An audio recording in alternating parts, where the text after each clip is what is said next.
Dale, meus brothers, vamos que vamos para mais uma, como sempre, direto e reto. Eu sou o Maurício Guartelá e nessa ventania que tá rolando aqui na minha terra hoje, cara, a gente vai falar de um assunto incrível e do tipo de fotografia que mais me encanta, que eu mais gosto, cara, que é a fotografia de natureza, mas com respeito ao meio ambiente. Então, assim, ó, se você de repente vai pro mato, se você gosta de fazer trilha, se você tá com a câmera na mão aí, mas você ama fotografar a natureza, será que você está respeitando ela de verdade quando você vai fazer isso? Porque tem muita gente aí tirando a melhor foto e deixando às vezes um rastro de destruição.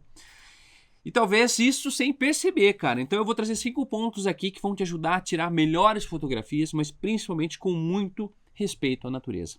Comenta aqui embaixo se você de repente já viu alguém nesses casos desrespeitando a natureza, deixando aí um rastro de destruição só por conta de uma foto, cara, porque eu acho que isso não vale a pena. A gente vai tratar disso a seguir, mas comenta aqui embaixo se de repente você já estava em algum parque nacional, em alguma trilha, e você viu isso acontecendo de alguma forma. Deixa eu dar uma ajustadinha aqui na minha câmera, aí ó, pronto, para melhorar meu ângulo, bora.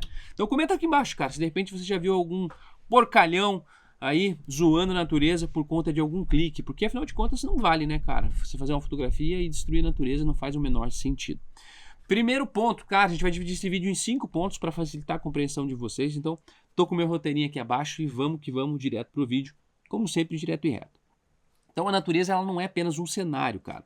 Você tem que se levar em consideração que a natureza, deixa eu mudar aqui, não estou satisfeito com a minha angulação, que a natureza, cara, ela é um ser vivo, cara. Já parou para pensar nisso, cara? Então, a natureza, ela não é apenas um cenário. A natureza, ela é um ser vivo, cara. E a primeira coisa que a gente precisa entender é que a natureza, ela não tá ali para nos servir. Ela não tá ali para dispor tudo que ela tem para dar para nós. Ela existe independentemente da gente, cara. Então o que é o lance? Acho que o ser humano ele é tão prepotente, ele é tão soberba, cara. Ele acha que ele é o centro do mundo, que ele acha que ele é capaz de destruir a natureza. Mas já parou para pensar, cara, que a gente só existe, nós, Homo sapiens, há 50 mil anos? E há quanto tempo, quantos milhares, milhões de anos existe a natureza?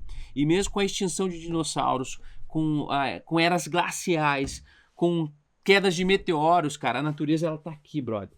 Ela se renova, ela se regenera. Então assim, ó, ela tá aqui independente da gente, velho. O que a gente tem a capacidade de fazer como ser humano é destruir o nosso próprio habitat. Agora, destruir a natureza, meu irmão, jamais, cara. A gente tem a capacidade de destruir onde a gente vive, o nosso habitat, destruir isso. Mas a natureza, mano, ela se regenera. Então assim, quando a gente fotografa a natureza, a gente tem uma responsabilidade intrínseca e a gente não pode deixar isso de fora. Deixa eu mudar aqui a minha exposição, ficou um pouquinho mais escuro. Então assim, ó, pisar fora da trilha, cara, de repente arrancar uma planta para você ter um clique mais limpo, jogar resto de comida para atrair um bicho, cara, isso é destruição disfarçada de arte, cara. Isso é antiético, cara. Então assim, esse é o primeiro ponto, cara. A natureza ela não é um cenário, ela é um ser vivo e ela deve ser respeitada. Ela existe independentemente de nós, então leva isso em consideração. Ponto 2, cara, que é o seguinte, vai fotografar a natureza? Cuidado com os animais. Então, fotografar animais selvagens exige muita paciência e distância. Por isso, quando a gente fotografa animais selvagens, deixa eu pegar minha lente aqui, ó. É muito interessante que você tenha que é uma teleobjetiva, porque fotografar animais exige distância, principalmente animais selvagens. Então, para fotografar o lobo-guará, para filmar o lobo aqui, ó, eu geralmente estou a uma distância bem grande dele, cara, porque é um animal selvagem, é um animal arisco. Então, assim, tenha paciência. Fotografar pássaros, por exemplo, cara, exige uma paciência absurda, cara. Então, assim, ó, usar comida para atrair, invadir de repente o ninho, estressar o bicho por conta de um clique, isso é antiético e perigoso.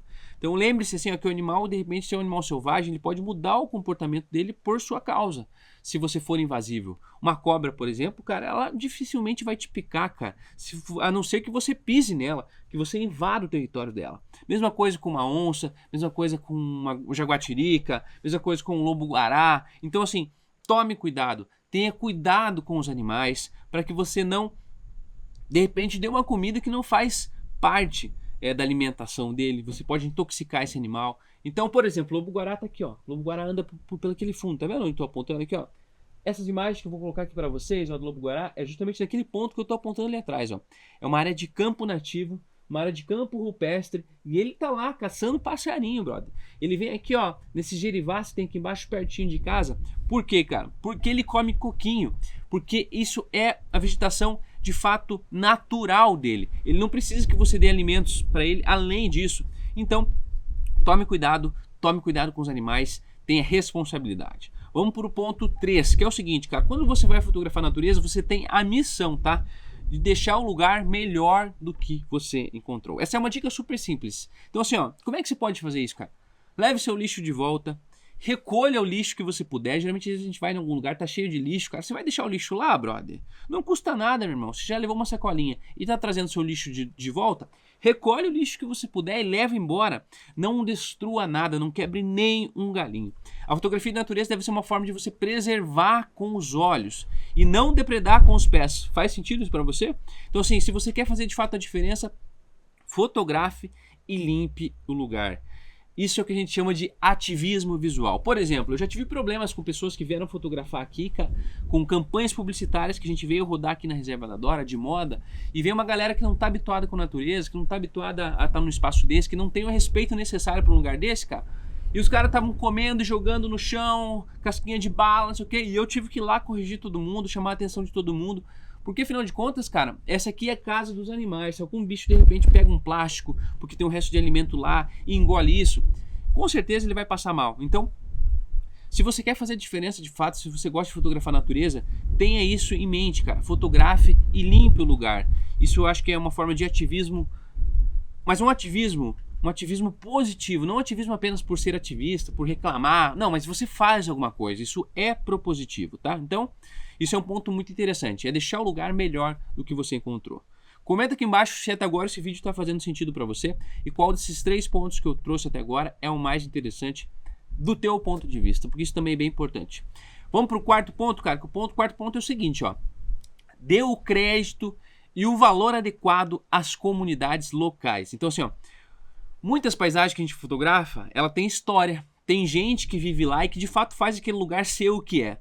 E às vezes a gente esquece disso. Então, assim, você conversar com os locais, cara, você perguntar como aquele lugar chegou e como aquele lugar é, ouça as pessoas, cara, isso dá uma profundidade à sua imagem, cara. Esse contexto faz total sentido para a fotografia, cara.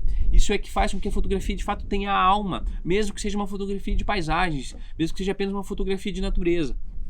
E sempre que possível, cara, divulgue, valorize e compartilhe as vozes ali que estão além das fotografias, que estão junto das fotos. Então, vai fotografar a natureza, vai de repente numa comunidade quilombola, ou vai aqui numa comunidade como Guartelá, que tem um monte de gente nativo que nasceu, cresceu nesse lugar e fez esse lugar ser o que é, faz parte da identidade dele. Então, dê o crédito às comunidades locais. Vai para Bahia, vai para Minas Gerais, ou ainda, como eu fui no meu caso, para África, para Argentina, para Patagônia, para o Chile. Cara, se intere, converse com as pessoas, cara, que vivem de fato naquele lugar.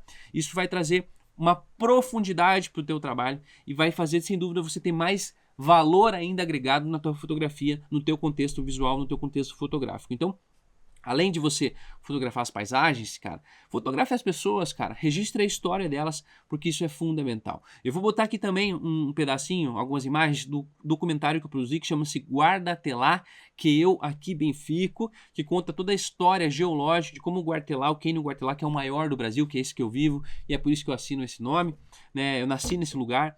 Como o Guaratelá se formou, tem aqui os autores falando da biologia, por que ele é tão especial, por que ele é tão diferente, mas sabe o que eu faço? Eu mesclo todo esse conhecimento científico com um conhecimento popular dos guartelianos, cara. A minha mãe tá nesse filme, minha avó, a irmã da minha avó, as pessoas que de fato fazem esse lugar ser o que é. Então isso traz muita profundidade para a tua fotografia, para o teu audiovisual, enfim. Então é importante se atentar a isso. Eu acho que isso, sem dúvida, o ponto 4 é um dos mais importantes que eu vou trazer aqui para vocês. Mas vamos para o ponto 5, tá, desse vídeo. A gente já está se alongando para quase 10 minutos de conteúdo, mas vamos lá. O ponto 5 é: mostre a beleza, mas conte também a verdade.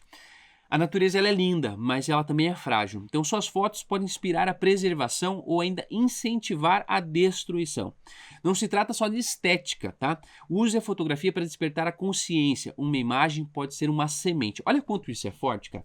E a gente tá há alguns dias, né? Tô gravando esse vídeo há alguns dias do falecimento do maior de todos, cara. Do fotógrafo que sem dúvida conseguiu conciliar a arte estética, a arte visual, uma linguagem visual com a consciência ambiental, com a preservação ambiental, que é o grande mestre Sebastião Salgado. Então, assim, você mostrar a beleza daquele lugar, mas você contar de fato a verdade que existe lá é fundamental. Porque uma fotografia tua, por exemplo, nesses momentos que é de Instagram, cara, que né, todo mundo tá muito vinculado às redes sociais, uma fotografia de algum espaço, de algum lugar muito frágil, pode de repente acabar destruindo aquele lugar. Vou trazer um exemplo para vocês, cara. Eu numa viagem que eu fiz para Patagônia, que a gente foi visitar, vou inclusive colocar fotos dessa caverna, que na verdade era um túnel de gelo. Então a gente foi os primeiros brasileiros, cara, a chegar lá nessa caverna de gelo, cara. E assim, depois disso, cara, houve um frisson de gente indo naquele lugar. Aquele lugar virou um atrativo turístico. Aquele lugar virou um lugar muito conhecido, porque logo depois que nós fomos, cara, foi um influenciador gigante, um americano, e fotografou aquele lugar, e soltou no Instagram, e aquilo lá explodiu. O que acontece, cara? Aquele lugar era um lugar muito frágil. Aquele lugar era um lugar formado pela ação do degelo. Inclusive, nós estávamos nos arriscando indo até lá. Nós nem sabíamos o tamanho desse risco, porque aquilo lá não era uma caverna de gelo, na verdade era um túnel onde o rio passava por dentro dele, cara. E o que acontece? Basicamente, 1 mês e meio depois, aquilo lá ia desmoronar em algum momento, mas 1 mês e meio depois, nós tivemos um grupo de brasileiros que foi até lá, desabou uma parte do teto dessa caverna, e essa pessoa, obviamente, veio, né? Então, assim, por conta de o que, cara? Era um lugar frágil que não tinha estudo suficientemente ainda. Nós fomos divulgar e fomos, de fato, postar essas fotos que eu coloquei aqui para você entender o quanto era incrível esse espaço. Depois que isso aconteceu, com o objetivo de conscientizar, de fato, as pessoas do que tinha acontecido, desse risco de repente, você divulgar um lugar, cara. De você ir para um lugar, mano, que você não conhece, um lugar que pode ser muito frágil, cara. Então, assim, é necessário tomar esse cuidado, cara. É necessário ter isso em consideração, porque a natureza é linda, mas ela é frágil. Por exemplo, você vem aqui no Guartelá, né, já tivemos várias situações aqui. Nós temos uma área de camping aqui nessa reserva ecológica, que eu administro, que inclusive você pode visitar. Se você quiser fotografar aqui, vai ser um prazer receber você para um tour guiado, para a gente sair fazer uma saída fotográfica. Então o que acontece, cara? Por diversas situações nós temos várias regras aqui. A primeira regra é, por exemplo, que é proibido o som. Você não pode ligar nem baixinho o celular, cara. Porque, mano, você acha que um lobo-guará, um animal selvagem, vai querer estar perto de um lugar que vai ter música rolando? Aqui não tem nenhum coletor de lixo, não tem lugar para você deixar seu lixo. Todo lixo que você traz, você é responsável por ele, cara. Porque se você deixar um lixo na lixeira, cara, você acha que o lobo não vai sentir o cheiro do resto de comida e não vai até lá? Então você é responsável por isso, cara. Então a gente deixa isso tudo muito claro. Você não pode deixar nenhum tipo de comida para fora, porque você vai atrair um animal selvagem. Então a gente tem esses cuidados. Nós já tivemos problemas, por isso que a gente teve que tomar essas ações. De gente que sabia que tinha um lobo e deixava lá na frente da barraca dele salame, comida para atrair o bicho, cara. Isso está totalmente errado. Pode danificar não só o espaço, a natureza, mas quem também vive naquele lugar. Então, pra gente finalizar, cara, se você ama de fato a natureza, cara, prove isso com as suas atitudes, cara, e com o jeito que você fotografa. Vamos parar de tratar a natureza apenas como um cenário e fazer parte dela. Vamos tratar ela como uma mãe, cara, sabe? Como a gente trata a nossa mãe, porque é isso que a natureza é. A gente depende dela. E se esse vídeo de alguma forma fez sentido pra ti, essas dicas, as 5 dicas fizeram sentido pra ti, deixa o like, cara. Se inscreva aqui no canal. Compartilha isso também com outros fotógrafos, para que eles precisem, porque todos os fotógrafos, na verdade, precisam ouvir isso. E se você, de fato, quiser aprender fotografia, quiser ir além, no básico até o profissional, eu tenho um atalho, eu tenho um caminho para isso, cara, porque eu já tive numa outra profissão, minha primeira graduação foi o direito e eu abandonei. Eu já tive, de repente, nesse lugar que você tá aí hoje, cara, de dúvida, de saber se de fato a fotografia é um bom caminho para você viver dela. Então, a fotografia me deu tudo que eu tenho e se você quiser um atalho para isso, para viver do sonho, eu tenho um curso que o link tá aqui embaixo. E ainda, cara, se você de repente tá com dificuldades aí na tua edição, talvez não é as fotos que você está fazendo, você não está fotografando mal, talvez seja apenas a sua edição que de fato não traduz o que você vivenciou naquele lugar. Então, quer aprender edição comigo? Eu também tenho um curso sobre edição de fotografias aqui no Lightroom. E outra, você nem precisa de Photoshop, cara, tudo no Lightroom para você conseguir ter resultados incríveis. Eu sou o Maurício Guartelá, mais um dia, mais um dólar e é nóis, vamos que vamos.